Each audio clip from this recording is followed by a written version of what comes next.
This is the one with Daisy from Spaced. SOM training, then PE. The Doc's own health and safety video. An army of Wurzel gummages. And some private school spanking. It's called Human Nature. Here we go! We're still on our endless voyage, all through time and all through space. With Levine and Angels now, Daleks, Cybers, Zamdun, wow! Tennant, Smith and Eccleston, Gallifrey, where it all began. Doctor Who is cool again, that was Russell's master plan. Who back when? Reviewing all new Who there is. Who back when? Subscribe and rate on iTunes, please. Rose and Donna, Amy Pond, Rory, Martha and beyond. Join us on this odyssey, what other choice could there be than Who back when?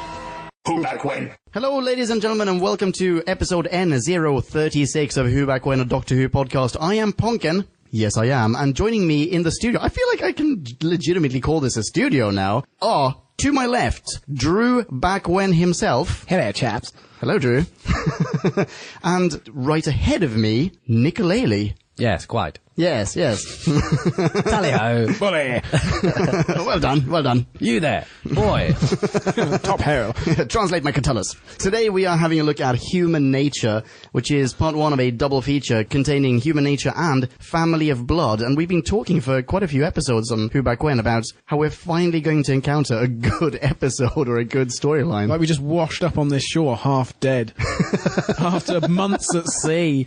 And here we are. So shall we get started? Shall we jump into a bite-sized chunk of Who? Let's. Bite-sized chunk of Who. After an exhilarating near-miss with some off-screen foes, we go to bed with the Doctor, but we wake up with John Smith, a schoolteacher in pre-World War I Britain, with dreams of space adventures, one human heart, and no memory of his past. Martha, the only one who knows what's really going on, and is going to happen, has to keep him secret and out of trouble, until the Time Lord hunting aliens and the threat they pose expire. Her job isn't made any easier by the racism of the times or the Doctor falling in love with the resident matron.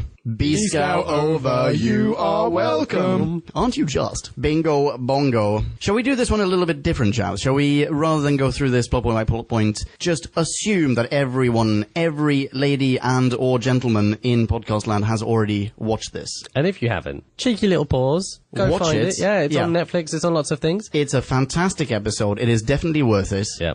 And then come back to us for the sweet, sweet debrief. Yeah, equally Exactly. fantastic. Yes, oh, well, As we in, assume so. don't just think that the episode by itself is, it's nothing without us, really. It's definitely not enough. You need context. Okay, Human Nature. Who wrote this? Paul Cornell wrote this, I'm reliably informed, and I think this was the last pair of episodes he even wrote. Or the first. Oh, No, he also wrote... Father's Day. That's the one. Yeah. Mmm. He's So- written some Big Finish audio stories as well. Nothing that we've encountered so far. Shadow of the Scourge, Seasons of Fear, etc., etc. Holy shit, he's written a lot for Doctor Who. I'm looking at TARDIS Wiki. Sorry, I'll get back to the room. Well, after seeing this episode, I'd be happy to see him write for the TV a bit more. Yeah, definitely. Well done, Paul. All right. Without trying to go through this plot point by plot point, let's please Even though start the with... plot is good. for Yeah, let's once. please start with the very first thing that happens, though. This is one of the most amazing cold opens we've had so far, I feel, on New Who. Yeah? Epic in a number of ways. Oh, in so many ways. And then all the little callbacks to that cold open later on in the episode. Amazing stuff. I think when I watched this way back when, and actually hark back to that when I watched this a couple of hours ago, it opens like, was initially what seems like another general Doctor Who episode serial, where being chased by, an alien and they'll go somewhere and do something and it won't necessarily be all that tied to why they're being chased. And maybe we'll never know and we'll just end up somewhere else, and kind of like the Web of Fear, we just get like parked off into somewhere else. But that's super integral. Do you know what this actually reminded me of? This will mean more to you, Drew, than to you, Nick, I think. But one of the comic books that we looked at... Is the Time Agent's Vortex Manipulator? Yes, That's exactly what I was going to bring up. Bingo. Where they're chasing the Doctor through time, which, has anyone else ever been able to do that? On Daleks. telly, at least? I'm not sure. When he's escaping in the TARDIS, the Daleks are like, it's going that way. Well, no, but Let's head him off at the pass. don't they at any point? I feel like they might do. I'm not sure. But they're the other time-travelling master race, aren't they? Bing bong, Future Ponkin here. I can't believe I forgot about this. In Season 2 of Classic Who, we got to see the Dalek time machine, chase the gang in even louder, The Chase. And soon we're going to see the Master's TARDIS follow them in the Pertwee serial, The Time Monster, as well. So there. Bing bong. But also just the fact that we have a laser beam being shot into the TARDIS is also reminiscent of, was it the, no, it was the same comic book. Yeah, the cool one, the good one. Yeah, exactly, the good one. The Matt Smith one, I think it was. Yeah. Where there was someone with like a chainsaw or something aboard the TARDIS, and just that feeling of, there's actual destruction going on. They are in flight, they're in the fucking vortex, and stuff is blowing up. Someone has invaded the TARDIS in some way. That's not something that we encounter on Doctor Who very often. Yeah, no, so it's very, there's a lot of adrenaline in that first scene. Yeah. And then it completely gets taken away, gets sucked out of the Cut out scene. completely. Because we wake up in a bed in early 20th century England. Yeah, exactly. And the Doctor has, apparently no recollection of who he is and so on and so forth. So vastly interesting. Again, back when I watched it, and why Martha is playing along and the whole thing, and that I've dreamt it. I immediately thought again, when I first watched it, that this would be some sort of, actually, is all of Doctor Who a dream? Yeah, like I had the same psychosis, thoughts. you know. I mean, they couldn't do that to us. I mean, what if they did? Imagine if someone just Dallased this whole show. Well, it could have been I feel like there's a Sherlock recently where we're not sure which is the right Abominable Brides. which we're not sure which is the right reality. Yeah. And I think Buffy does one as well. Yeah, I think so. At the end, where we're not sure whether she's, it's because she's been sectioned or that these things are real. Yeah, exactly. So yeah, I immediately went there, but then it was too early in the episode for that arc. Yeah, and also it's not the kind of thing that you expect them to do. Or rather, sorry, you assume that they will never ever screw over the fan base in that way. Well, Dude, that would be terrible. What was the name of the dude in Dallas who dreamt the whole thing? I don't know, but it was JR's shooting. JR, yeah, it was JR. Yeah. Imagine if they just JR'd 4 years of Doctor Who in one go. That's how I felt watching the 53. new Star Trek movie. Oh, yeah. Yeah, blow That's up how I Vulcan. felt, yeah. Another thing about the cold open that really struck me was the first appearance of the Fobwatch. Yeah. At least in New Who. I don't know if it appears in Classic, but I mean, that's an iconic piece of kit that he'll be carrying around. Is it not? I feel that's like it gone is. down in lore. Yeah. My one single note, because I was too engrossed in watching it, go for it. was, that's a bitchin' sofa. Like, he's got... yeah. For like a school teacher, how big is your fucking flat, and why have you got such a nice sofa? That is... Does every teacher have a room like that? That is We're looking at our privately educated... absolutely not privately educated here. What I was going to say is you're looking at the spoils of empire right there. Yes. Oh, right. yeah, definitely. Yeah. Don't worry, that's about to go next year. Yeah. But absolutely, it's like, this set is awesome. Also massive for a school teacher. Like, how much do you get paid? I've got a friend who is a housemaster or an assistant housemaster at Winchester College, and that shit is real. Oh, Today. Wow. Well, you heard it here. Just to clarify, Drew was not privately educated. No, grammar school. Like there's a difference. There were borders, but I was a day pupil. Come on, I'm already a wasp, for fuck's sake. Yeah, that's right. We all owe you an apology. Yeah, exactly. I'm not usually the one getting marginalised. I don't like it. Speaking of which... I was just about to say... what a segue. What a segue. We're getting good at this. And then fucking it up entirely by talking about our segues. A lot of racism. Yes. Well, at least two very demarcated bits of racism. Like, we can call it. That was them talking about racism. Yeah, and As almost... explicitly as Doctor Who gets. Yes. Yes, and there's one Martha acknowledging it, saying like, oh, well, everyone's really good to me, bearing in mind that I'm pointing at her face. Hello, mate, guys, from someone London. Says, oh, yeah, you're a Londoner. That's lovely. Awesome. Very, very well written. Like, nice little... Moment between the two characters. Bingo. But then a really horrible one. Where the student goes... yeah, Cameron and Osborne arrive. Yeah, exactly. Yes. Yes. Yes. Mm-hmm. Yes. Because of that, I've made a note of soundbites here. Let's pop a soundbite in, just because you said that. 2 years' time, boys like that will be running the country. Could not have been more prescient. No. Uh-huh. I mean, that's the entirety of the 20th century is Etonians and Harrow. Yeah. Your kin. What? No! I mean, just because Eton's also in Berkshire does not mean... Anyway, I was going to raise this as a discussion point as well, because dealing with the past in this way is something that Moffat has recently come out as saying he will explicitly take a different path to. Because in the article that came out recently where it said, we did interview a black actor to be Doctor Who, and he turned it down, but that gives us points. Right. He said, we've kind of got to tell a lie. We'll go back into history, and there'll be black people, where historically there wouldn't have been, and and we won't dwell on that. We'll say, to hell with it. This is the imaginary better version of the world. By believing in it, we'll summon it forth. Oh yeah, I remember reading that as well. What's Yeah, going That on is here. so fucking stupid. that's It crazy. is Like so... just 1984ing everything. Let's rewrite history and portray the British Empire It's as so or the horrible. world in general. Speaking as a person of colour, not that I speak for us all, but speaking as a person of colour, it's whitewashing this history. When people went through this, Yeah. actually what would be better for our children watching this stuff is that we don't necessarily hide for it, deny that these kids are the children of people that have gone through this. And like, you know, oh yeah, grandma must have just been talking bullshit. No, she really wasn't, man. That shit was horrible. Exactly. I really found that despicable. But not And this. and it goes, no, here it's This perfectly- episode, I think, yeah, she's quite clearly the poorer subclass.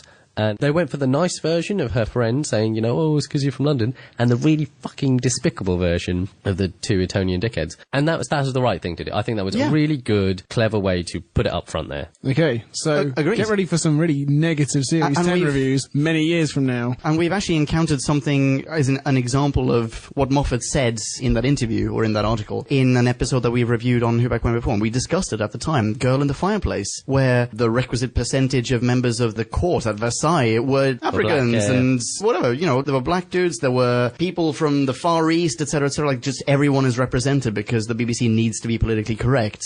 But yeah, it's just not realistic. You're doing all of us. History a disservice. Yes, history of service. Yeah. There's another point actually in this episode. In this episode where the headmaster's like, well, the tribesmen from the dark continent, you know, you got to be shooting Yeah. them down. That shit happened. Yes. That shit happened. Exactly. Yeah, and you needed little Timothy Latimer to say, actually, that is entirely the wrong perspective. Exactly. I would They're just carrying spears, I would whatever it is he rather says. a doctor, let's say a black doctor. And you know, one other thing that I'd quite like to discuss if we took a break from this episode for a Yeah, go second. for it. Who would have been your choice for Black Doctor Who? Oh, well, I mean, I think, was it you, Drew, who already floated Idris Elba? Yeah, I think that's everyone's top. Yeah. choice. Although I heard Richard Ayoade. Holy fuck, he would make such a good doctor. So, Very different from Idris Elba. Yeah, it's but quite- yeah, he would be great. the Black Matt Smith, essentially. Yes, that is different- actually true. Different, weirder.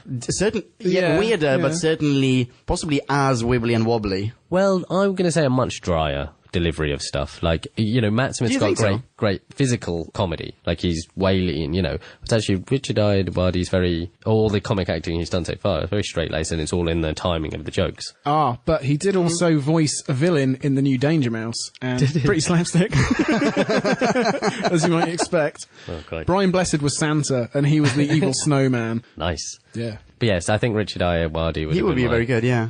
Okay. Idris Elba would be amazing. What Moffat is essentially doing is saying we should put on the same plane as all this completely fictional stuff that happens in space. We should also do that with our own history. We should alienate where we've come from and where wasps have come from and where non-whites coming to England have come from, everything. Well, even more than that, there are kids, you know, all around the world right now, probably listening to this podcast, you know, people that have a worldview or an experience that is informed by the stuff that happened in 1913 Britain and then 1940s Britain and 1950, you know, and all the way through. That this, like, whitewashing just goes, oh, yeah, no, you're making it up, aren't you? Like, oh, it's not really that bad. When you really think about it, actually everyone's good. No, some shit happened, right? We're going through a whole rise of that right now. And I would rather a braver writer that does things like in Human Nature and tries to present a version of history that has some description of a verisimilitude. Yeah. And it also just, whenever it appears, it adds a layer of poignancy to what's going on. The only good things we found about the Dalek in New York episodes was actually New York and talking about the actual situation there at the time. only criticism that we all shared about, as in not the only non-Dalek-y criticism that we all shared about it was basically we didn't get enough of New York or just day-to-day life. Yeah. Whereas in Moffat's, I guess they're all just walking around swinging cane, one of every ethnicity you can round up in Cardiff. Yeah, exactly. Yeah. Well, the other thing that I want to bring us onto that I think is great about this episode is the fucking brutality of it. Like, they're not pulling punches. Like, murder a little girl. That's cool. That doesn't really happen very often, does it, in Who? Well, do we know that they've been killed? I think later on we understand that. Do we? they've been killed. I mean, we talked about this before we pressed record, ladies and gents. We haven't rewatched Part 2, Family of Bloods, just That's yet. true. I think I don't know. I think it's a new question every time. Every time, and this has happened so much in this series, someone gets changed in some way. Either they spontaneously mutate or an alien invades their body. I think every time it's a new question of degree and reversibility. That's true. I think Well, what does that mean then? Well, what I mean is, as far as I'm aware, she could come back and be a creepy little girl with. Yeah, a maybe balloon. she's in one of those green, whatever, snow globes. Yeah, exactly. Okay, true. But when I was watching it, and again, coupled with the rest of the stuff that happens in the episode, so many people die brutally, and the weird scarecrow things. I watched that as, they just murdered a kid. And They are also used called his the kid. family of blood, Yeah, exactly. so one does assume that is And a it good is point. brutal. And, World War One is coming up. Yeah, like, it the is kid, just- what's his face, sees his own death the following year, as in sees into the future. Yeah. Because actually, again, like the racism thing, shying away from the fucking brutality of World War One would have been stupid. Would have been a really poor writing. Yeah. And this is just foreshadow. It's prescient. Yeah, it's good that they didn't skip forward to Christmas Day 1914. Hey, we're playing football. This war's great. Bit muddy though. Yeah, No, that's all you can say about it though. Just a bit muddy. just a bit muddy. Oh, we've got a little cheeky mild case of trench foot. Nothing I can't walk off. No. So anyway, I want to bring up something that we've already skipped over. Go for it. Which is that they're singing "To Be a Pilgrim" as you get the establishing shots of the outside of the school. Mm-hmm. And do you think it was intentional that one of the prominent lyrics in that is "Follow the Master"? Oh. I did not pay attention to the lyrics, I will be frank about that. Yeah, I mean, not only is the Doctor may very well be. the Doctor is walking along as a master, but we all also- know where the series is going. Oh, most definitely. That's fantastic. I did not think of that. I really thought about it like All Quiet on the Western Front, with that bit where they're all hating their school teacher that told them to sign up for the war. I do not remember this at all. No, okay. Well, there's a section where the German guys are hating their fucking school teacher that marched them essentially to the recruitment office and signed them up for the glorious war. And this is basically happens in this 2-episode arc. Like, they're being trained Yeah. to fuck off to war at the behest of their headmaster and or master. So that's where I went. But your point about the actual master Is probably the reason they picked that. Yeah. or some confluence of it all. That's really good. Sure. That's awesome. Yeah. That's very, very good. Good skills. What about, what's her face? Daisy from Spaced. So she's the matron. She's the love interest of this episode. I was slightly in love with her. Slightly. She is I did not understand her range as an actress. I've seen her in something else. I'm not sure what it is, but I have seen her act in something dramatic as opposed to just comedic. But she does just a phenomenal job in this one. Yeah. That being said, I really couldn't not see Daisy from Spaced. Yes. It's just, it'll be the role that everyone sees in her forever, presumably. But the voice was incongruous. Sort of yeah, she doesn't posh sound. matronly Yeah, voice exactly. as well. She doesn't sound like a chav from North London. So I really liked the performance. I think it utterly believable as Yeah. as a sort of school nurse matron. Did you? I mean, she was wearing one of those nurse watches on her. Well, Yeah, she was the upside down ones. exactly. Yeah, but it looked like it was a fob watch, very much in style with his fob watch. I have no idea if that's going to factor in. Most likely, will not factor in. But yeah, no, I immediately made a note of it. Oh, fob watch on her apron. I notice really liked the romantic tete-a-tete open where they sort of do the books. Yeah. And then him falling down the stairs. Yeah, my note there is Tennant does a good job of playing nervous in that scene. He's fantastic in it. Yeah. It's a really lovely scene. Is this the most human we've seen the Doctor so far? I mean, obviously he is actually physically... Yeah, by definition. Yeah, but I mean, acting the most human. Yes, and actually pulling off those things that the Doctor, or Tennant as the Doctor, has tried to pull off in the past. Things like slightly foppishly charming in Yeah. various guises. He actually pulls off here. This version, I think, is better than any of the romantic scenes he had with Rose. I really feel that way. Yeah, I think I agree with you. Yeah, So probably. why couldn't he pull it off before? Maybe, were they boning? Because we said this about... Yeah, they were... Oh, yeah. Also, my notes. They most certainly boned down. You reckon? Cause Yes. Because the chemistry on Girl in the Fireplace was off the charts, and they were dating at the time. Yeah. So maybe it was... That's a different thing. And also it was earlier in the show, and Rose was in the episode, yada, yada, yada. In this one, 100%. I mean, he asks her to join him at the dance, doesn't go to the dance, immediately kisses her. Like, just wait, take her on a date first. Like, maybe kiss her at the end of that date. No, see, I was talking about the actors. Oh, the actors? Because Tennant and what's her name in Girl in the Fireplace were dating. They were at the dating. time. Wait, yeah, No. but... Oh, you meant Tennant and Tennant Daisy? and Daisy. No. I don't know that, but the I don't chemistry was think so. amazing. It was... Yeah, no, I don't think so. Okay. Do you think so, Drew? I don't think so. I don't But think it's so. entirely speculation. I Yeah. hope so. I Well, hope so. I mean... I hope he didn't fall down those stairs. That looked painful. But the characters, the Doc has now... I mean, he 100% got laid, right? During this episode? Yes. You mean John Smith got laid? Yeah, sorry, John Smith got laid. I don't know. Oh, 127%. Think of how many times Martha bursts in for no reason. Very true. And she's still wearing all her petticoats and lovely dresses, and she hasn't even got a shoulder unhitched or anything. Yeah, they are being completely above board. Okay, but alright, so, you know when there's that scene, she shows him her dress, you know that scene? Yes. Isn't that a direct segue from the kissing scene? Like, basically, they kiss, they don't leave each other, they just immediately tear each other's clothes off, lick each other head to toe. No. Yes. No. I swear to God, Where did she get the dress from? They go back to her place, obviously. No, they go back. They 100% go reconvene. back to her place. He goes down on her, then she puts on the dress. This is not what Paul Cornell had in mind. You need Sorry, to chill Paul. out. Okay, fine. Regardless, I'm pretty sure that they did do it. It really does seem so. Just a theory. Okay, fine. I would like to think that they did it. Skip the whole going down on each other business. But they did do it. Later on, she's also referred to as your lover by the Yes. family of Bloods. Yep. The only thing I'm getting at is, is this basically the Doctor popping his cherry? No, because we've already alluded he's a massive poonhound. Yes, He but is boning everything. yes, but are you right in saying that? I mean, in my mind, yeah, he's got like every time and space STD out Yeah, there. I'm hoping the chameleon arch redid the whole biology of his lips, because that whole ecosystem has transferred to a matron pre-penicillin. Also- if not. Why Yum. is everything an arc or an arch in Time Lord fucking technology? Have they just... Branding. Yeah, that's what it is. That thing was weird. Yeah, let's talk about that. That's a massive thing. All right, I don't have many problems necessarily with all of this. Really like the idea, they needed to come up with some sort of mechanism to come up with dichotomy of doctor, non-doctor. But what the fuck was that? Yeah, and also he uses this chameleon arch to turn himself into a human.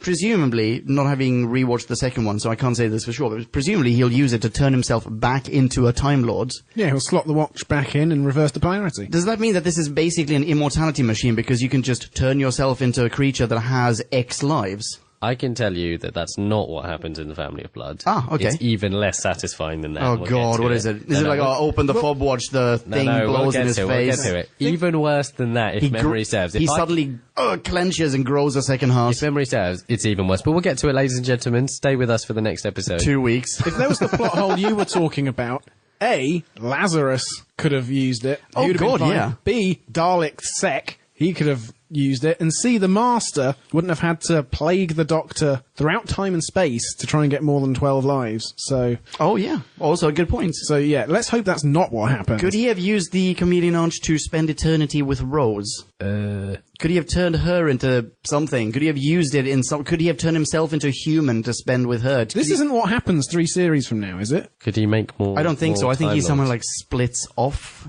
He splinters. Maybe it is what happens. Is it? I can't Is it what remember. happens? Oh, Should we stick to this episode? Yeah, Anyway, sure. Let's do this that. That thing was, you really had to suspend your disbelief within the realms of Who. Yeah. Also, I would say probably the worst acting Tennant provides in this episode. The torture. Yeah, the torture scene. Oh, the screaming. Yeah. Oh, but he loves screaming. It does I know, it but does- that's the problem. Freema Eggman does a better job of the acting in that scene, and Yeah. it makes me believe in the brutality of it, to add to all the other bits of brutality. Freema is great throughout in this episode. Yes. She is spectacular. Thirded. Why do people not get how good fucking Martha is? Yeah. All it took was a good writer. Yeah. Paul brought it out of her. Yeah, too little, too late. Yeah. She's not even in Blink.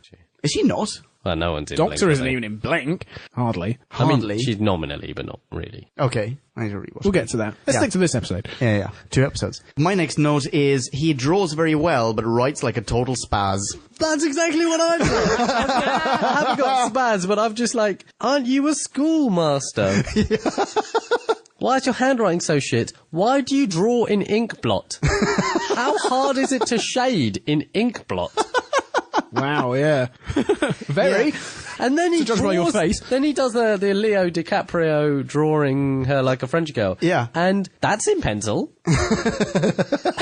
And really like crisp. Do you think that he wakes up from these dreams, like all sweaty and panicking, and just half asleep writes or draws something in his Well, no, that's fine. notebook? That's fine, but that's not what he actually says. He says, I write some of them up as fiction. Well, okay. Oh, so yeah, you're you've right. got notes. write them up, you lazy prick. Oh, which, by the way, just as a tiny little parenthesis, just to call back to what we were talking about before, which is another racist interlude in this episode where he explains to Martha, oh, actually, this is all fiction. This is what we call a story. That is ingenious cultural racism. differences. Yes, perfectly crafted. Very well done. That's some good racism. Yeah. My 2 notes from this scene are, oh, you do cartoons. It's a bit more complex than that, which is spaced. And the second note is that if he'd been the Doctor, rather than saying, yeah, I have this dream that I have 2 hearts, he'd have gone, yeah, I have this dream that I got 2 cocks. Get your stethoscope on that. Oh, wow. Nick is just, ladies and gentlemen, Nick is just laughing. And actually, did you just see why? Why? I'm just nodding my head because I'm so impressed. The ingenuity of that plan. Fair. Evil, you're an evil man. Yeah. Wicked. Well, let's talk about the family. Let's talk about the family. Okay, so how they recruit. Again, another problem. I have several problems with this, yeah. Okay, where are you going to go? No, go for it. Start my one off. is that, so currently they're disembodied snow globes of some description in an invisible ship. Flying the ship around. Flying ship around. Which I can buy that. Of course we can. We can all buy that. They fabricated and created an army of scarecrows. Yes. That's where I have my first problem. Already On Earth. in that specific place. Yeah. Though they've just landed. Yes. Well, I think one problem that this episode seems to have is distance, geographical distance. So when they land / crash or whatever, well, they land, I suppose, and they see this light in the sky and people just, the Doctor goes, John Smith goes, it's what we call a meteorite. He says, actually, it looks like that's what they always do. They look like they're really close, but actually that was miles and miles away. And then Martha and her chubby friend just sort of trot along, and then they get there. Because it would have been miles and miles away had it been a meteorite, but it's not. Oh, I see what you're saying. Oh, actually, that's pretty good. Okay. Yeah. But I strike that. Yeah. There strike is that from the problem that, assuming they're not watching the show on their home planet, how do they know to target Earth and specifically the UK? Oh, but you could say that they've been smelling it. I mean, from space. They were smelling it through the Time Vortex, weren't they? Yeah, I think that was it, that they were basically still on the trail of the TARDIS. He says it in the cold open, they'll follow us everywhere, they'll know. So they have some description of, maybe they can track where the TARDIS moves to. Oh, the TARDIS, yeah. But not necessarily the Doctor. So they've got a vague... They're just like, it's Berkshire. It's somewhere in Berkshire. Surely if that were the case, they would rock up at the TARDIS straight away. No, he says that he's put the TARDIS in a woodshed. No. He says that he's put it on, silent running, basically, and therefore they won't find it. Yeah. Okay. Story checks out. Yeah. So scarecrows, right? Scarecrows. That's a huge problem for me, though. Another big problem with the scarecrows. So they're like, Farmer John puts his hand straight through one. Farmer Clerk. Yeah. Puts his hand straight through one. So they're obviously very advanced, some description of animatronic, robot, whatever. Sure. But it's still straw, because the guy puts his hand clean through it. I think that's just camouflage. He puts his hand clean through it. Yeah, but I think that's just, we don't know what... throwing bits off of it. Yes. So, okay. I do have an answer for you. A super menacing bag of hay wanders up to you. Yeah. And it's got bad intentions. Oh, yeah. Very bad. I'm just going to push it over. Yeah, structurally very unsound. Exactly. But we don't know if maybe there's some kind of... Maybe it has a kind... Oh, fuck, hang on. Animating force? I'm gonna get... No, here's what I'm gonna tell you. I'm basically, in my mind, I'm picturing the Terminator skeleton, but instead of a spine, it has a circle, so that you can technically put your hand right through that circle, right through the O... right through its tummy. And basically, if you were to strip off all the hay and, the bag over its head and so on and so forth, you would end up with the stick figure version of a fat dude. With a massive hole in the middle. I don't. Yes, exactly. Okay. He'll look like one of those Dyson machines that cleans the air in your room. Why do they walk like scarecrows then? Bullshit. That's why. I like the scarecrows. I mean, they're implausible as shit, but I pretty thought menacing. They were, Yeah. There's a zombie feel to them. Actually, and I really tried to Google this, and someone will probably be able to tell us which episode it is. There is a Sylvester McCoy Doctor Who serial where it's basically a zombie. It seems, I haven't seen it, but it seems like it's kind of a zombie apocalypse type scenario in Scotland. And the way that those zombies, they walk out of a lake and the way that they trudge towards people, I've only seen that clip on YouTube or on TV or wherever, and this really reminded me of that. Anyway. Fair. terrible anecdote because I can't tell you which episode it is. Actually, maybe I'll find out in future Ponkin' It. Bing bong, me again. The serial I was thinking of was The Curse of Fenric. Bing bong. Thanks, Ponkin. Thank you, me, potentially. I have no idea. Yeah. But they were good. They made me jump a few times. Yeah. And they are creepy as balls. Yeah. Super creepy. Exactly. Okay, let's talk about the kid with the shining. Oh, the Love Actually yeah. kid. Why would you tell your bullies that you can shine? Future Boris Johnson. Yeah. Cameron and Osborne are the best friends he's got right now. And little Yeah. Bojo will come, Bojo. Yeah. little Bojo will... Fucking hell, we're seeing his classical education live on camera. Catullus, for my morning. Wow, definitely. Wow. I've always been able to see things, like the Brexit. Yes, I predicted the Brexit. Blah. Little things. So he can shine. This kid can shine. Love Actually can shine. The shinning. The shin. Oh, do you know what? Suit. Do you know what else Thomas Brodie Sangster, young boy shining, has been in? He is the voice of John Tracy in the Thunderbirds remake series. What? Yes. Amazing. Why would I bring that up? Thank you very much for bringing that up. Okay, ladies and gentlemen, slight non-Whovian tangent. The Rawmeister of former Who Back When co-host fame has started a new podcast. It's not live on the air just yet, or it might be when you listen to this. It's called Thunderbirds Are Go-ing to be reviewed. And he has... Rory's choice. Rory's choice. And he has solicited my services as co-host. We have already recorded one episode, and at some point in the not-too-distant future, that will drop. My purpose in bringing that up now was to embed it so deep in the episode no one can possibly avoid it. Plug over. You are welcome. Thank you. So back to Little Bojo. My one note on Little Bojo is Frodo shining, right? Because he's half Frodo, half kid from The Shining. Because he's got, when he steals the fog watch, it's like, it's kind of like a ring wraith type deal. Yeah. Don't put it on. I like Otherwise, what's the fucking King of Witches will come and get you. Does anyone know Lord of the Rings? Wait, hang on. Oh, the Witch King of Angmar? There you go. Oh, well done. My only note is that he's one of Xavier's gifted kids. Why would you tell your bullies that? That scene is very weird to me. That's one of very few very weird scenes. That's the show don't tell, isn't it? That's a good expedition with that. You know, we need to know that he has some description of psychic I feel like version. that could have been evidenced in other ways. Speaking as someone who went to a grammar school which is apparently exactly the same thing. I mean, How many of your classmates were gifted in that way? Do you have ESP? about half of us. That's how you pass the 11 plus. So... At 10. Yeah. Prodigies. Yeah, he's already in the worst possible relationship, almost unbearable, with these two boys much older than him who rule him. So if he can appear cool in any way, then he'll try it on. That's a very good point. Actually, hang on. Serious question. Would he be sharing a room with these people? He is way younger than they are. Drew? At this point, my knowledge of the fag system breaks down. Okay. But possibly? I mean, they'd have access to him night and day whenever they wanted their bidding done. Say it less sinister. Yeah. Really? No, can you just say it? Yeah, okay. Say it slower. Yeah, say it slower. That's fucking Whenever they crazy. want Sound their hoarse. bidding done. God. Wow. Come here, you little oink. Filth. That was so awful. So, the scene where he goes off to get beer, I thought that was quite good. I think that actor, Baines, Yeah. Leighton Baines, The that scene was is... funny to me and no one else. Wait, what?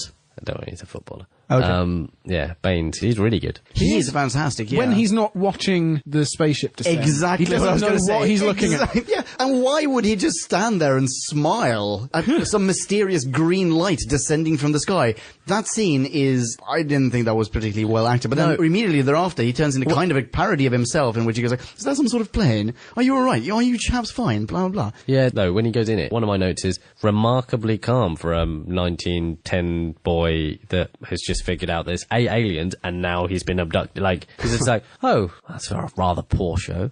Like, are you not fucking flipping your lid and screaming and kicking? And he's just sat there. I felt like he was... screams when they come for him. Yeah. but then he sat there talking to him for a little while. I felt like he did a pretty good job of being so in shock that he's incapable of acting. But he acts as well. He goes... As in not acting as an actor, acting as, reacting. Yeah, that's He's what like, I mean, please sorry. let me go. Please.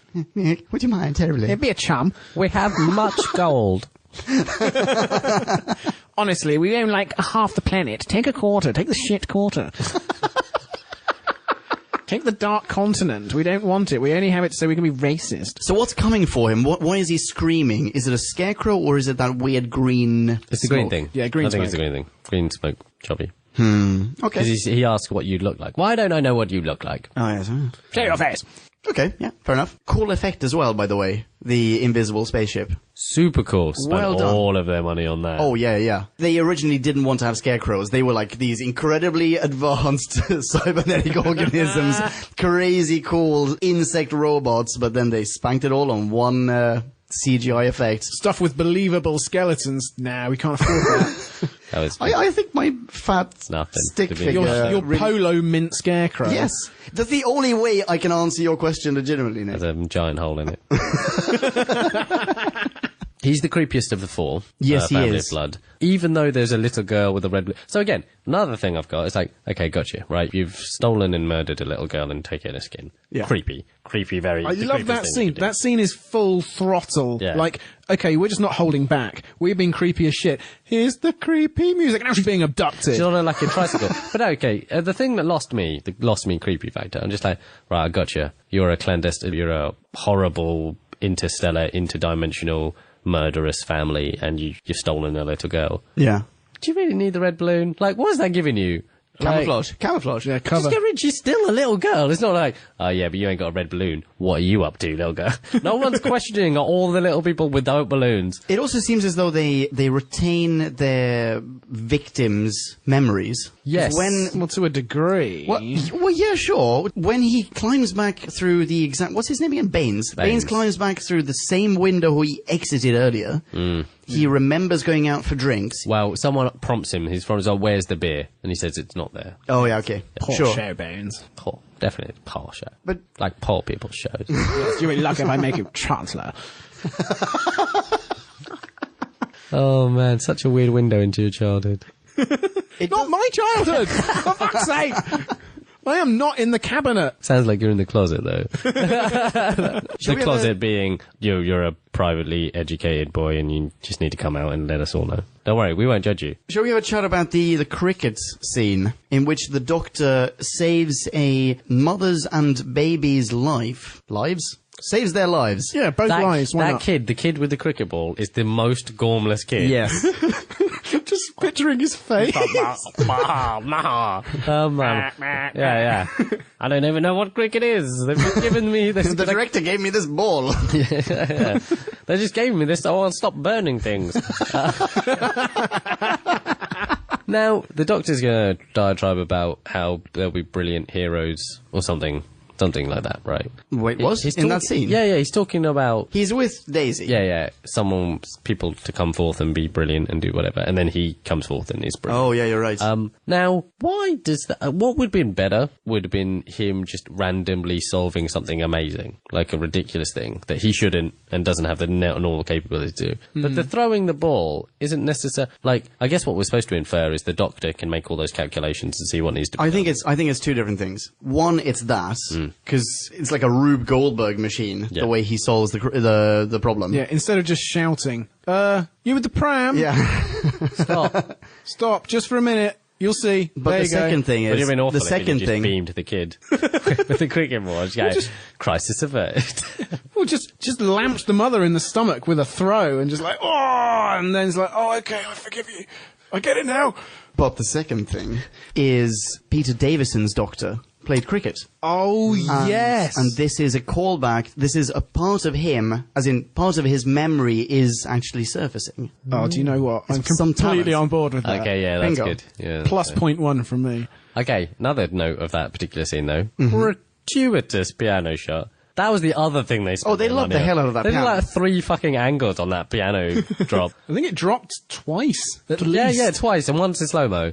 Yeah, it's yeah, like- exactly. They absolutely were just like, we spent a lot of money. The way that horror scene, that the tension was created was almost reminiscent of like early Peter Jackson. You know, if you've seen Brain Deads / Dead Alive, it's also known as Dead Alive, or Bad Taste. All of the tension scenes are very much like that. You might as well just have music played by Peter Jackson, hummed by Peter Jackson in the background as they show multiple shots of it. Anyway, what sprang to mind in my case. Brenda is the one where they bring a monkey back from some weird island and the monkey bites the main character's mum and she turns into a zombie. Isn't that 28 days later? Isn't that rage-infected monkeys? Isn't Yeah, it? it's pretty much the same. No, Brain Dead is awesome. Okay. It's definitely worth watching. It's very funny. Anyway. Okay, I'm going to call us back just to one thing. Okay.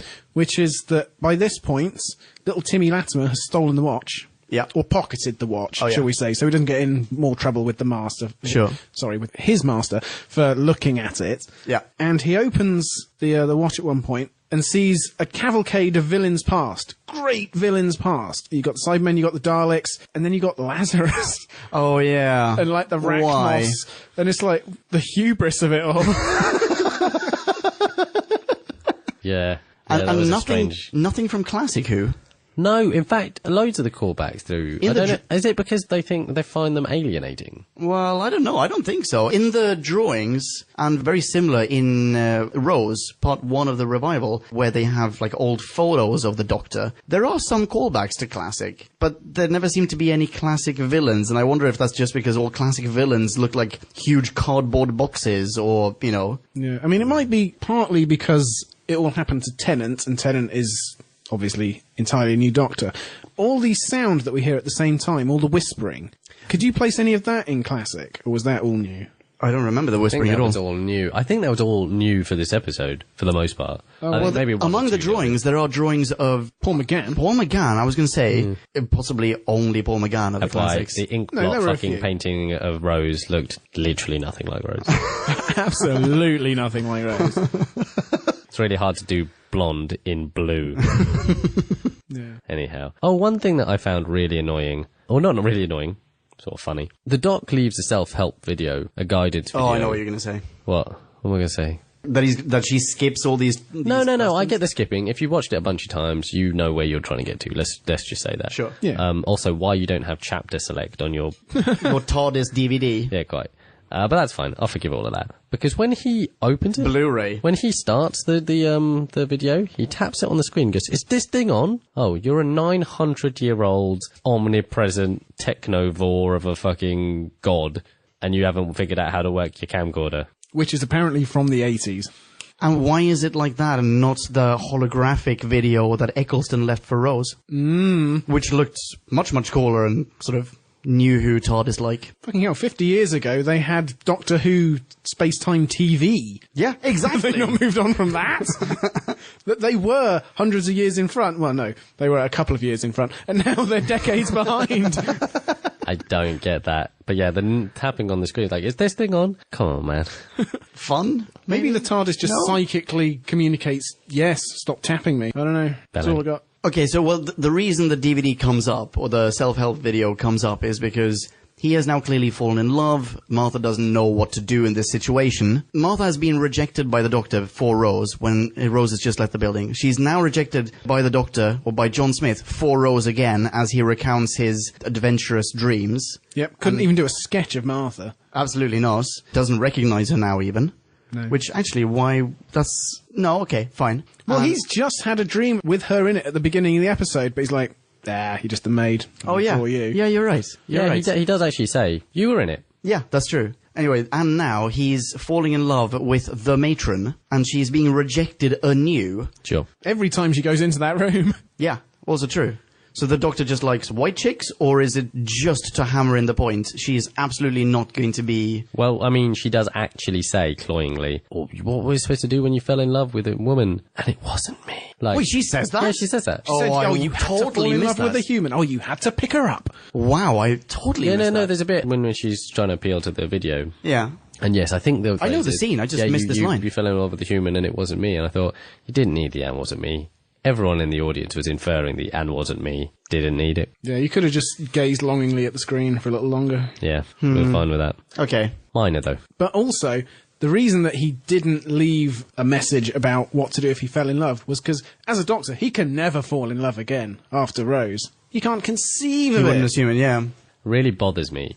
That specific thing bothers me. I have a colleague at work who grew up as a sort of teenage Oh, girl. you've mentioned this on the show so many times. I think so, and so in love with the Doctor, and because I think it's a bit of a trope, this feeling, the Doctor and Rose, and then I think the writers were conscious of that. They're like, okay, now we can't fuck up this fan base by introducing these people are so invested with the idea of the Doctor and Rose being the greatest love story of all time. I'm glad they go away from romance with the Doctor. They start to Oh, I can't wait that for out. next series. Next series has got great companion. Oh, no. Yes, it does. So good! Such a good companion. Great. Cannot wait. Yeah. Well, I can't wait either, because either I'm going to have a hell of a time ripping the shit out of it because it's so bad, or at least I'm going to think it's so bad, or I will be very pleasantly surprised to be convinced and drawn to your weird dark side of this conundrum. No, I look forward to seeing the next season. Yeah. But I did make a note that would Martha, with all the racism she's experiencing at the moment, not also hatch at this point a theory that the Doctor's kissing every white cast member I've ever That's exactly seen? what I said. He Yeah. clearly favours white chicks. Yeah, so I'm... That's fine, he can have a type. Yeah, but I was a bit surprised that she didn't... Well, I guess, how do you go there? But Yeah. it begged an obvious question, Sure. which I agree with, that you brought up. Okie dokie. My next note is just no one seems to notice how weird the humanized scarecrows are. As in all I these think- weird people who have been taken over. Well, another fun writing point, just because this seems to be a circle jerk for Paul Cornell. I think all of the ancillary characters get just the right amount of depth to them. Like Jenny, her friend, gets a little bit of chatting that she's Yeah. lovely. We get from Daisy from Spaced that she's a widow, you know, and all that sort of stuff. They get a little bit of depth, just a little bit of subtext in there that gives us, you know, that's helped us round out their characters as an audience. But not too much, not loads of exposition about them or how to feel about them. Well, did you guys like the sort of express exposition from Daisy where she says, "Oh, I was just thinking about how my husband was killed in the war"? I did, actually, even though it's quite staccato and quite... I thought it was a little really- bit too, as in too much. Oh, no, I was there with that, because I was like, I don't know, you know, other time where one wasn't supposed to be at all, you know, it's war, king, country, all glory, that, yeah, I don't know, I found that okay. That was okay. I guess I would suggest in the hands of a lesser actress, that line would have bombed. Yes. Yeah, okay, Yes. that's very, very possible. Because this episode, for me, mostly did pass the why the fuck would you say that test? Or why the fuck wouldn't you say something else test? And in this instance, you might expect her to go, I'm sorry, I have to leave, and be all enigmatic, and retreat to her quarters. Rather than, okay, I'm going to spill my guts to you as we walk around the village. But then the thing is, I mean, the initial part is relatively matter of fact. I mean, obviously with some emotion in there, but just, I was thinking about my husband, you know, and then he sort of walks off. Rather than break down and... Because that wouldn't have been fitting as a matron in a school at that bit, you know, said that and fucked off, and he went in and sort of, you know, consoled. As Well, she doesn't have to beautiful lover. break down. She just has to not accept his advances in that scene, and then maybe he asks her later, "Are you okay?" And she'll just say, "Yeah, actually, I'm sorry if I behaved inappropriately. I couldn't help but, you know, be drawn back to the memory of my blah blah." Unless... Or at some unless- point, he sees a picture. It's like, "Oh, who's that? Oh, I'm sorry, that's my husband." Unless she's thinking, how do I subtly work into the conversation That I'm single. that I'm available, that I'm on? Yeah. Husband free since 1903. Yeah. The word husband, shot, or South Africa hasn't come up in a conversation yet. Oh, sorry, am I boring you? Crimea River. Yes, mate! It's terrible. Both of you. But she is, for the most part, happy in this episode. I really liked the scene where they're just walking around a hill. It's just nice to see the Doctor in Yeah. a different place, in a Yeah. different environment. And I liked her joke, a girl in every fireplace. Wait, what? When did that come up? Yeah, she's been reading his journal, and the Doctor is who John Smith, wants to be, zapping around in his dream universe. Yeah. And she says, yeah, a girl in every fireplace. Oh, that's good. Very nice. I don't know She why- clearly paid yeah. attention while she read that. Yeah, it's like, these fictional tales are great, but season 7's got a funny arc. There's some pages torn out in the middle. There's a big gap. What's going on It's there? like, yeah, maybe we should record some of our thoughts and play it back to the people in our village. Yeah. There's one more victim to be had by the Scarecrow / Family of Blood, and that's Jenny. Yeah, the chubby friend. Jenny does a better version of scared abductee than Baines did. Yeah, she did. But is that just we have a female character and therefore we can permit her, we can allow ourselves to write more terror and screaming into the scene as opposed to if it's a male actor? Possibly, but she wasn't too, like, she was just, you know, she was visibly shaken. And Yeah, she was. What was a much better... And there was also, like, oh, sorry to cut you no, off no, there. go on. There was also, like, sort of the issue of class. because all the people, all of her captors are wearing the faces of people that she recognizes, and they're like these very posh students in the school, or the very posh man, like the upper class people that she's acquainted with. She's used to people like Drew torturing her for things. Exactly. Like David Cameron and George Osborne and Bojo. Synonyms. Blah, blah, it's all completely unfounded. Because she drives a lot of the rest of the plot. She does. Jenny. I love the scene where she gives it all away. Oh, Yes, Tell me no. Yeah. Oh, please, can we soundbite that? Mainly because I made a note of the minutes. 36 minutes in. It's complicated. In what way? I just can't. You sound so interesting. Tell me. Tell me now.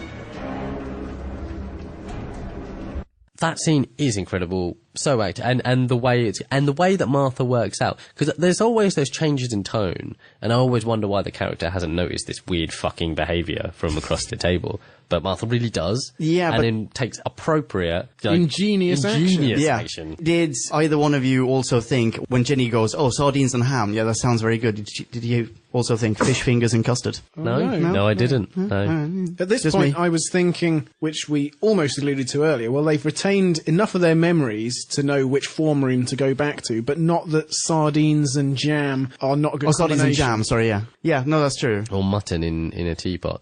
Having said that, really made me want some mutton gravy. Don't know why. Huh? Yeah. Okay. So that But was isn't it- genius. Yes, gorgeous scene, but isn't it kind of weird? And really what you want, or what you would expect, is everyone else should be reacting to their respective scarecrowed, family of bloods, whatever, Laser victims. guns as well, by this point. Well, like, why is no one reacting to Baines the way Martha's reacting to Jenny? He's always been a rather odd fish. It's because Martha has knowledge of these people. Oh, so just because the other people aren't expecting it, Well, they because can't see it? Martha knows they're being hunted, Yeah. has probably encountered these people, is looking for weird stuff. Yeah, but like, Yeah, I mean, no one else is. Specifically, the lookout for weird stuff. yeah, but like- really, Baines is super duper weird. Yeah, but I mean, mean- as your bunkmate, you just go, Baines is a fucking weirdo, isn't he? Like, that's what your thoughts. Not great. Do you know what? I've not thought about this at all, but I Baines- bet he's an extraterrestrial assassin. No, certainly not. But clearly, people would have gone, "Dude, you're really weird. Dude, you're forgetting You are that- like super weird today." You're forgetting that these people are all giant reptiles who run the country anyway. Oh, true. Takes one to know one. Quite. Okay, got another question for you Go for about it. Martha. Why doesn't she just keep the fob watch? That I don't understand. I thought that was like, if you had stolen it earlier, Martha, We wouldn't be in this problem. In this trouble. maybe it's because, and I don't know why she wouldn't have immediately stolen it whilst he had been, had his sort of soul sucked out of him. If she had done, maybe she'd been dismissed for stealing, like she'd been the first person everyone looks at, the black maid.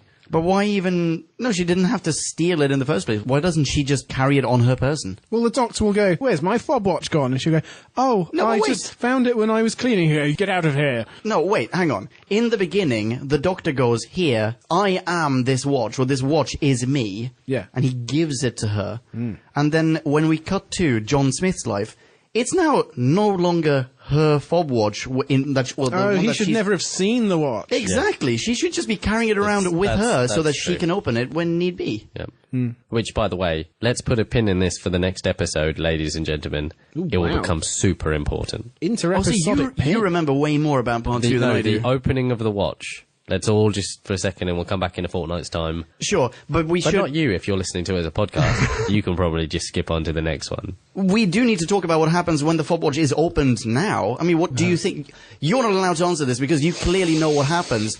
Drood, Yeah? do you remember what happens? Do you know what's going to happen? Well, all I remember is Baines tilting his head and sniffing a lot. Is that what you're alluding No, I mean to? in part 2, because I have no idea what happens. You know what happens, Nick. I'm pretty certain, and I'm pretty certain it's infuriating. But we don't need to talk about that Yeah, now. we put a pin in it. Fine. But in this episode, the fob watch is opened by the kid, by Love Actually. Yeah. By Little Bojo. And whatever, like the force of the doctor, it seems like it's the energy of the time vortex, Yeah. Yeah, the heart of the sun and all that stuff. Yeah. He sees the universe turn, blah, blah, blah. He absorbs some of it, is now able to, I guess he absorbs some of the doctor's identity, some of his memories. No, I What is it that don't think happens? Little Bojo does anything. I think that he just leaks out a bit of Doctor, and Baines smells it. No, I disagree. I don't think it leaks into Timmy Latin. I think he just connects with it in some way. I don't think it then becomes part of him and fuels his superpowers. I think it does. His superpowers exist before this. No, sorry. I don't think it fuels his superpowers, but I do think that he absorbs some of it, because at one point he bumps into Martha and then turns around, and as he turns around, he sees Martha running away in the episodes, what's it called when the hospital gets taken to the moon? Smith and Jones, yeah. He sees Martha running down a London street in modern-day England. Yeah, that is what was weird. I didn't figure that out. And he gets these flashes of the Doctor wielding a Sonic, and, he sees the TARDIS and so on. I definitely think that he absorbs some of the Doctor's memories. I think that's a dead-end plot point. I think that there might have been a sort of parallel arc there that they underwrote. Yeah, I'm just saying he sees them, and you're saying he either absorbs them or he sees them. I'm just saying he sees them. I think he just sees them. I think he has a connection, but in no way absorption. Yeah, because of his shedding. And what happens to all of these Doctor memories, do you reckon? Little Frodo Bojo. Now, let's talk about the dance, because it's lovely. It was lovely that they go and it's a couple, and it's all very nice. Martha has slapped the Doctor at this point. Yes. Now, it was very easy to dismiss her, and I'm sure it would have been in 1910. But I feel like there's probably more to it. Like, go tell the headmaster. Go tell the other, because you don't employ her. The school employs her, right? Yeah, I think so.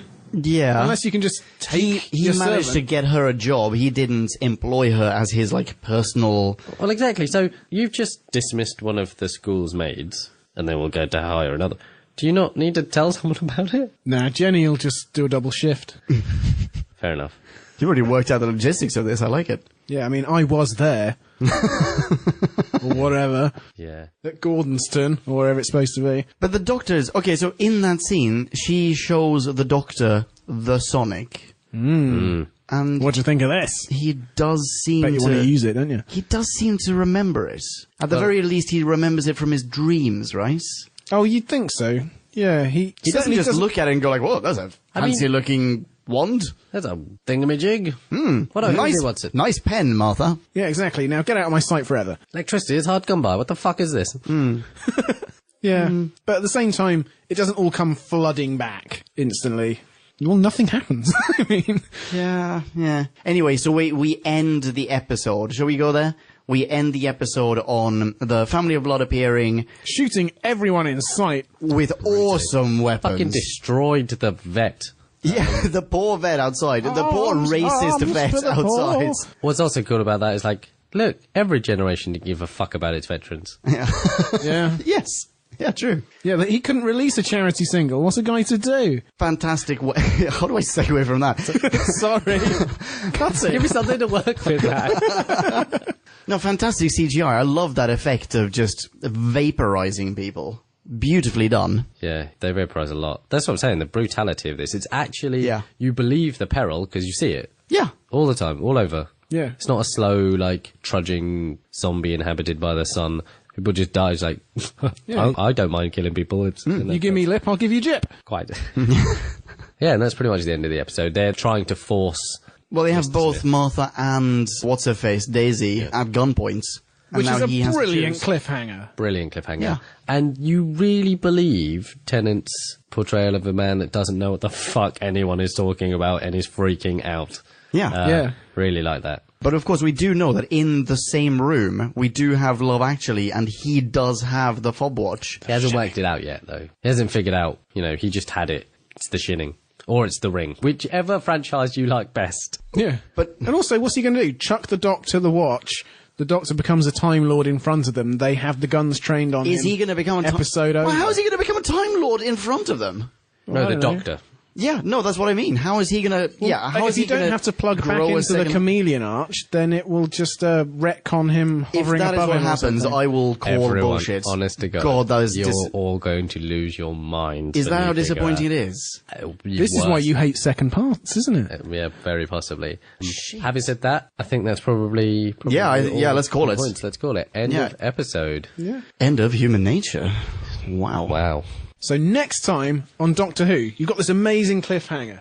There are guns pointed at Daisy from Spaced and Martha, and we see both of them after the credits have rolled next week. Oh. Hey, they're both fine. That's true. Yeah. I mean, That is true. So fine, we know that. Would you have expected one of them to get their head disintegrated on a family-friendly show? What I would have liked is for them just to show a sequence of scenes with him and Daisy and leave Martha out of it completely. And that would have amped up the anxiety and the tension. Oh, really? I think it would have been better to just not show any scenes of Daisy or Martha. Yeah, at all. Equally, just him and the family of blood, I guess. Yeah. I don't necessarily need to know why there's a next time on a two-parter. Well, Yeah. I get a next time for an entirely new story arc, because you're wetting my taste buds, but Yeah, but we've what I'm already had the amuse-bouche. I don't know. I quite like to see the next time on Doctor Who in general, but I hadn't thought about this before, but you're absolutely right. I think it gives away a little bit too much. I mean, Paul set up this almost perfect cliffhanger. Yeah. And he sat there watching. And he's like, Russell T, what the fuck have you done? So, yeah. But that's not his fault. No, So not at I'm all. not going to hold that against the episode. Yeah. Reviews.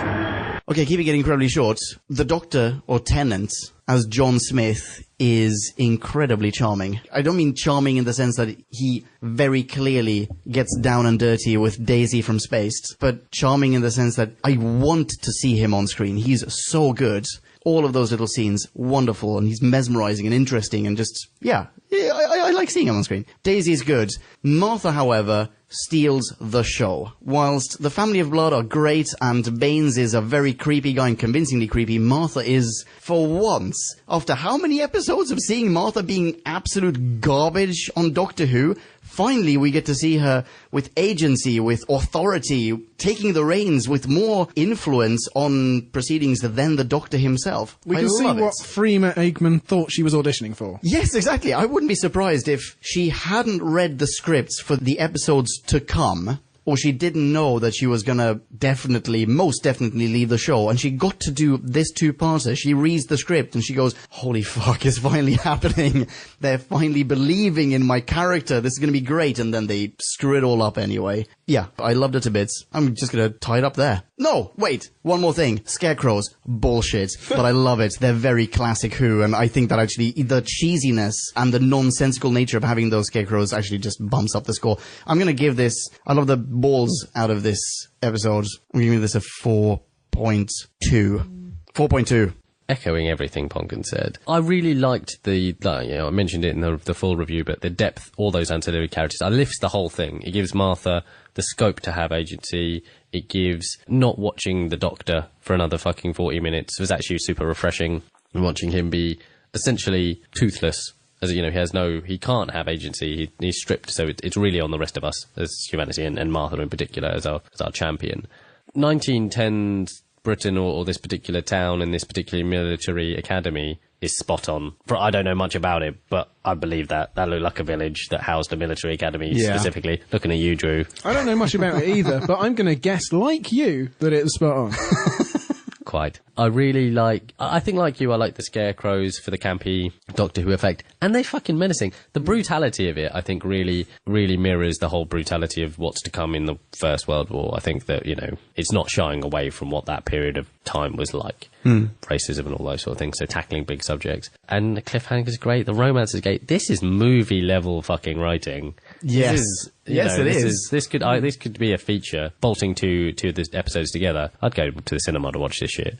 So with that in mind, 4.7. Wow. Nice. All right. Okay, finally, Doctor Who is good again. We've had 2 episodes that was so run-of-the-mill and so just lobotomizingly unoriginal at every turn that this was such a breath of fresh air, and I remembered why the show just entrances us in the first place. This is it. David Tennant, most of the time, he actually plays a believable, compassionate character. Like you say, I want to see him on screen. It's so refreshing. Martha has her best episode by miles and doesn't have to kowtow to the Doctor's prioritised narrative needs. She gets to do something. The episode groans with the weight of history. It recreates a fascinating period and sets it, realistically, in its tragic context. The scarecrows are horrible, in a good way. Not a single active use of the sonic. My minor criticism is that Jessica Stevenson's character isn't Daisy, but I'll forgive her that, because she has depth and a good backstory. So, only one other point I would make. When did the Doctor calmly record his instruction video? Oh!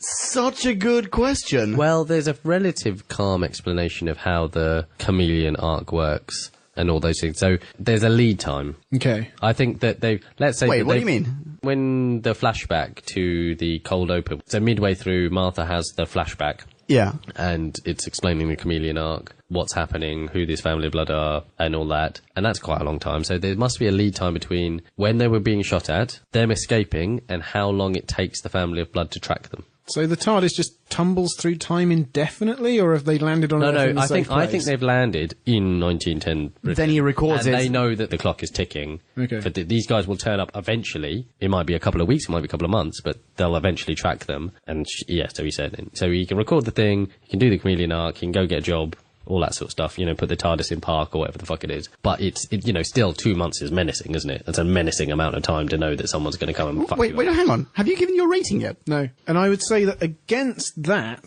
is that they're sniffing out the Doctor. If he's the Doctor, if he's a Time Lord at his destination, then he's basically just giving them all the more chance to show up immediately. Yes, but, if you don't not to be a Time Lord, then you're giving them a chance indefinitely. How long do you guys reckon that they've been in England? 2 months. 2 months. Oh, did they say that? Yeah. Oh, okay.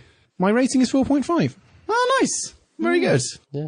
Okie dokie. Well, we have no listener minis for this one, but if you've listened to this episode immediately upon it having been dropped on the iTunes, you have 2 weeks to write a mini review for Family of Blood and send it in. So please do. If you have any comments, if you agree or disagree, please just pop a comment on whobackwhen.com. And otherwise, feel free to tweet us. Drew, how can people find you on Twitter? You can find me at DrewBackWhen. It's Drew back when? Yeah! Nick, how can people find you on Twitter? At Nicolele. Drew, do you have a song for that? I've got one. Nikulele, that spells Nick, ukulele, bit like ukulele, not quite ukulele. Now that's done, let's move on. Fantastic. Yes, perfect. That's the soundbite we're always going to keep. Why are you so good at this?